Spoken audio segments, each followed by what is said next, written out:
Imagine falling from the top of a giant skyscraper, hitting the hard concrete, and then just getting up and brushing the dust off your coat like nothing happened. Most people spend their entire lives trying to stay healthy so they can live a little longer, but for one man, the idea of living forever became a trap he couldn't escape. In this video, we're going to look at the life of someone who literally could not die, no matter how hard he tried or what the world threw at him. We're talking about a guy who lived through wars, saw his own children grow old and pass away while he stayed young, and spent hundreds of years trying to solve the mystery of his own heartbeat. You're going to see how he moved through history in the shadows, how he built and lost fortunes, and the scary moment he realized that living forever is actually a much worse fate than dying. Stick around to the end, because the way he finally discovered how to break the cycle is something that will make you rethink everything you know about life. To understand this man, let's call him Elias. We have to go back to a time when the world was a very different place. It was the mid-1800s, and Elias was just a normal guy working in a coal mine. He had a wife named Sarah, 2 small kids, and a dog. He worried about his rent and his sore back, just like anyone else. He was a regular person with regular flaws. But one Tuesday afternoon, the ceiling of the mine started to groan. Before anyone could move, thousands of pounds of rock and dirt came crashing down. Everyone on the surface thought the men inside were gone. It was a massive collapse. They spent 3 days digging just to recover the bodies. When they finally got to Elias, they found him pinned under a boulder that should have crushed his chest into a pancake. His skin was blue, he wasn't breathing, and he had no pulse. They carried him out in a wooden box. But as they were walking toward the town, the corpse inside the box started hitting the lid. When they opened it, Elias sat up. He was coughing up dust, but he didn't have a single scratch on him. Not one. No broken bones, no bruises, nothing. At first, everyone called it a miracle. They thought God had reached down and saved him. Elias thought so too. He went back home, hugged his wife, and tried to go back to his life. He rationalized it by saying the rocks must have fallen in a way that created a small pocket of air. He told himself he was just the luckiest man on earth. But deep down, he felt weird.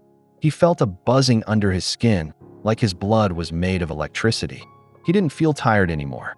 He didn't feel hungry. A few months later, a second accident happened. A local horse got spooked and kicked Elias right in the head. A kick like that should have cracked his skull like an eggshell. Elias fell down, stayed still for 10 seconds, and then stood right back up. His forehead, which should have been a mess of blood, was perfectly smooth. That was the moment the fear started to set in. He realized he wasn't just lucky. He was different. He started testing it in secret. He'd cut his finger with a kitchen knife, and before the blood could even drip onto the floor, the skin would zip back together. It didn't even leave a scar. As the years went by, the miracle turned into a massive problem. While Elias stayed looking like he was 25 years old, his wife Sarah started to get gray hair. His children grew taller, then they got jobs, then they got married. People in their small town started to whisper. They noticed that Elias never aged. They noticed he never got sick, even when the flu killed half the neighborhood. In the 1800s, people were very superstitious. They started calling him a demon or a ghost. Elias realized that if he stayed, the townspeople would eventually come for him with pitchforks, or worse, the government would take him away to a lab. This is where the burden of secrecy really began. He had to look his wife in the eye and tell her he had to leave. Imagine that. Loving someone with all your heart, but knowing you have to disappear because you're a freak of nature. He watched his kids grow up from a distance, hiding in the woods or living in the next town over under a fake name. This was his first identity shift. He realized that to survive as an immortal, he had to become a master of lies. He learned how to forge documents. He learned how to change his accent. Most importantly, he learned about money. If you're going to live forever, you can't just work a job at a grocery store for 300 years. He started buying land and gold. He'd buy a plot of dirt, wait 50 years for a city to be built on top of it, and then sell it for a fortune. He became incredibly rich, but he had no one to share it with. He was a ghost with a bank account. Every 30 years or so, he had to die. He'd stage a carriage accident or a house fire, pretend to perish, and then move to a new country with a new name. He was a sailor in the 1890s, a factory owner in the 1920s, and a soldier in the 1940s. He learned every language you can imagine: French, German, Spanish, even dead languages that no one speaks anymore. He became a walking library, but his heart was becoming a desert. Because Elias couldn't die, he ended up seeing things that most people only read about in history books.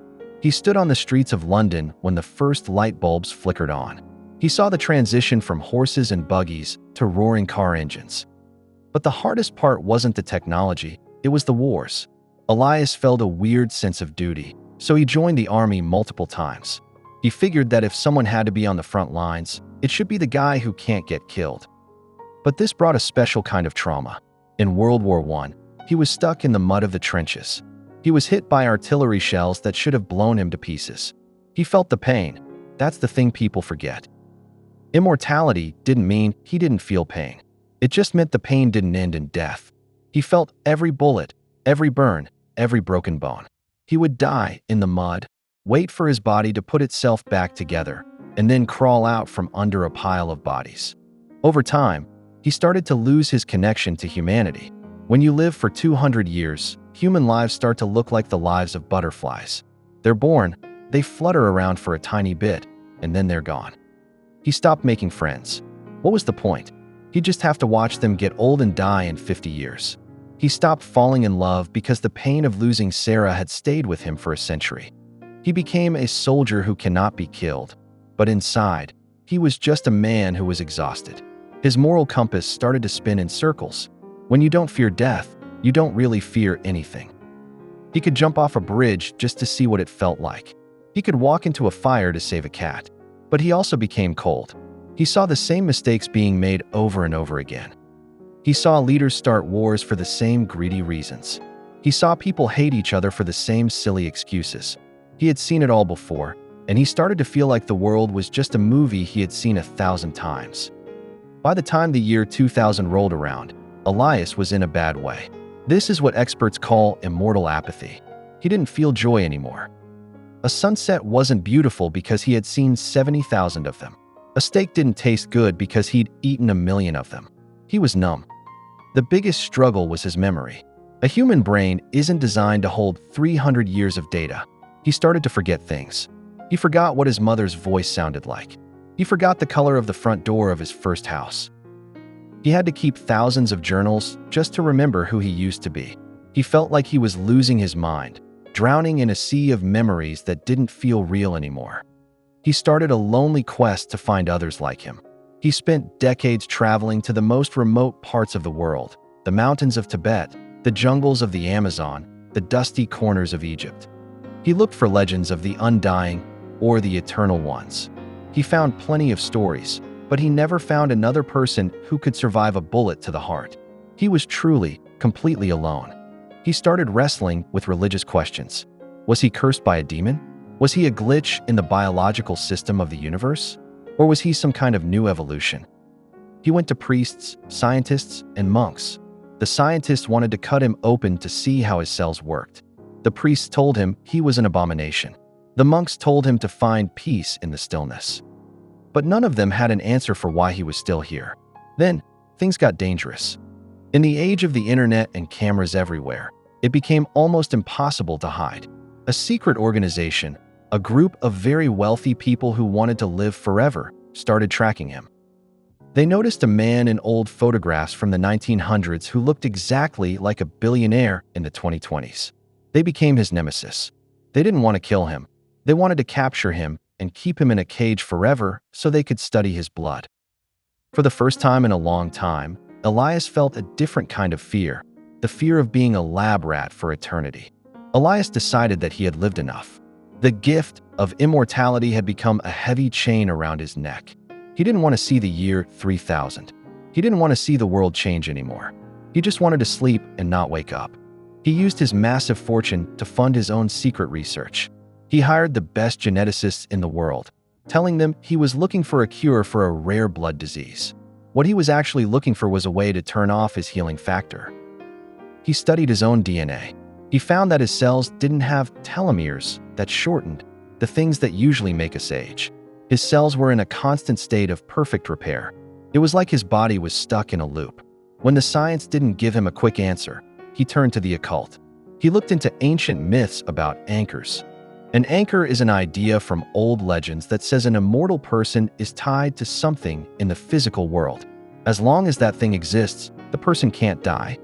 He spent years retracing his steps back to that old coal mine where it all started. He dug through the ruins of his old life. He found the site of his original home, now just a parking lot in a busy city. He realized that his immortality wasn't a random accident. He discovered that on the day of the mine collapse, he had been carrying an old pocket watch that belonged to his grandfather.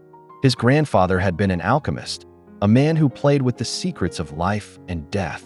The watch had been crushed into his chest during the collapse, and some of the strange liquid inside the watch's mechanism had entered his bloodstream. But the watch itself wasn't the anchor. It was the bloodline. He realized a terrifying truth. The only reason he was still tethered to this earth was because a part of him was still alive in the world through his descendants. He had children, who had children, who had children. As long as his bloodline continued, the spell, or the biological loop, remained active. He faced a horrible moral dilemma. To end his own life, would he have to end the lives of his great-great-great-grandchildren? Of course, he couldn't do that. He wasn't a monster. Elias felt trapped. He couldn't kill innocent people just so he could die. He went back to living in the shadows, watching over his distant relatives like a guardian angel. He used his money to make sure they were always healthy and educated, but he never met them. He didn't want to curse them with his presence. But then, the organization that was hunting him finally caught up. They didn't find Elias, but they found his descendants. They figured out the connection. They kidnapped a young girl, a direct descendant of Elias, and sent him a message. They told him that if he didn't turn himself in and give them the secret to his blood, they would experiment on the girl. This was the climax of his long, long life. Elias didn't hesitate. He didn't care about his own safety. He went to their headquarters, which was a high-tech fortress. He used his invulnerability not to hide, but to fight. He walked through a hail of bullets, feeling the sharp sting of each one, but he kept moving. He was like a force of nature. He tore through the security, destroyed their research data, and rescued the girl. During the fight, something incredible happened. He was protecting the girl from an explosion, shielding her with his own body. As the fire washed over him, he didn't feel the usual zip of his skin healing. He looked at his hand and saw a scar. A real, ugly, red scar that wasn't going away. He touched his hair and found a single strand of gray. He realized that the anchor wasn't just about the bloodline existing. It was about the purpose of his immortality. He had been kept alive for a reason he didn't understand until that moment. By using his gift to save the last of his line, he had fulfilled some cosmic requirement. The loop was breaking. He was finally, beautifully, becoming mortal again. Elias spent his final years in a small cottage by the sea.